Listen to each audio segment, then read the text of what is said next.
கர்த்தர் அதிசயங்களை செய்கிறார். ஊழியங்கள் வழங்கும் ஜீவ வார்த்தை. இந்த நாளிலும் கர்த்தருடைய ஊழியக்காரன் இயேசுவின் நாமத்தில் உங்களை வாழ்த்தி ஆசீர்வதிக்கிறேன்.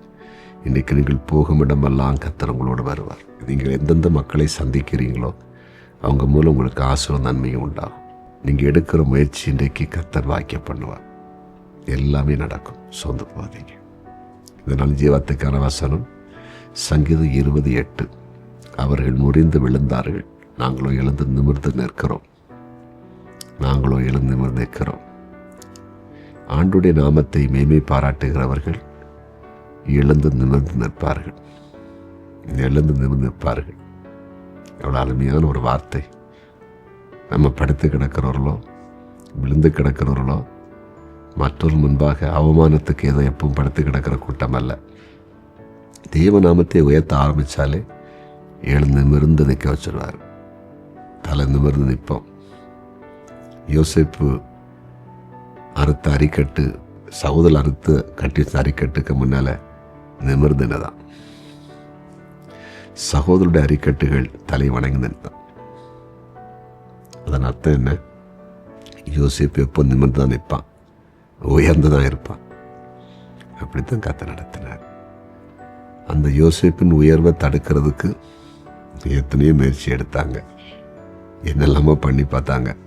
முடிவில் விட்டு போட்டாங்க அந்நிய தேசத்துக்கு. அவங்க நினச்சாங்க கதை முடிஞ்சது, அவன் வாழ்க்கையில் நிமிர மாட்டான், உயர மாட்டான்னு. கர்த்தர் அந்த தேசத்தில் கொண்டு நிமிர்த்தி வச்சுட்டார், உயர்த்தி வச்சுட்டார். இதுதான் ஆண்டவர்.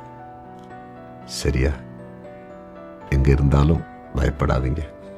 மற்றவங்களை புறக்கணிச்சிருக்கலாம், தூர தூக்கி தள்ளி இருக்கலாம், நெருக்கி இருக்கலாம், ஒடுக்கி இருக்கலாம், இங்கே வளரக்கூடாதுன்னு முயற்சி எடுத்திருக்கலாம்.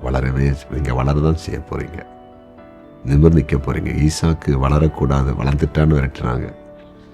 போன இடத்துல கைவிட்டாரா? அவன் செய்தெல்லாம் ஆண்டவர் மீண்டும் ஆசீர்வாதமாக மாற்றிட்டு இருந்தார். அவன் கூட ஆண்டவர் இருக்கிறத, அவன் தளர்ந்து நிற்கிறத பார்த்து நெருக்கின கூட்டம் தேடி போச்சு, காலில் விழுந்து வணங்குறதுக்கு, ஒப்புரவாகிறதுக்கு. அதே ஆண்டவர் இன்றைக்கு உங்களோடு பேசுகிறார்.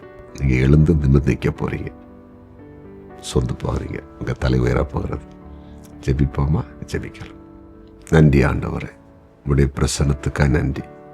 எழுந்து நிமிர்ந்து நிற்க வைக்கிற தெய்வமே, உடைய பிள்ளைகள் விழுந்து கிடக்கிறதை போல யாராவது இருந்தாங்கன்னா எழுந்து நிமிர்ந்து நிற்க வைங்க. உடைய பிள்ளைகளை தூக்கி நிறுத்துங்க. வியாதிப்பட்டவர்களுக்காக ஜெபிக்கிறேன்.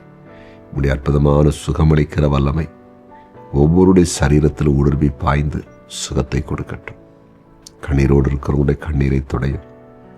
ஆண்டவரே, திருமணம் நடக்காத பிள்ளைகளுக்கு திருமணம் நடக்கட்டும். குழந்தை இல்லாதவர்களுக்கு குழந்தையை கொடுங்க. வேலை இல்லாதவர்களுக்கு வேலையை கொடுங்க. அதிசயங்களை நீங்கள் காண பண்ணுங்கப்பா. குறிப்பாக இன்னைக்கு பிறந்தநாளை காணுங்கிற அனைவரையும் ஆசீர்வதிங்க. திருமணங்களை காணுங்கிற எல்லா குடும்பங்களையும் ஆசீர்வதிச்சிருங்க. ஆண்டவரே, ஊழி செய்கிற தெய்வ பிள்ளைகளுக்கு ஆயுஷ் ஸ்தோத்தரிக்கிறேன், ஜெபிக்கிறேன். உங்கள் ஊழியங்கள் ஆசீர்வாதம் இருக்கட்டும். எங்கள் ஜெபத்தை கேட்டீங்க, நன்றி. இயேசுவின் நாமத்தில் பிதாவே, ஆமென்.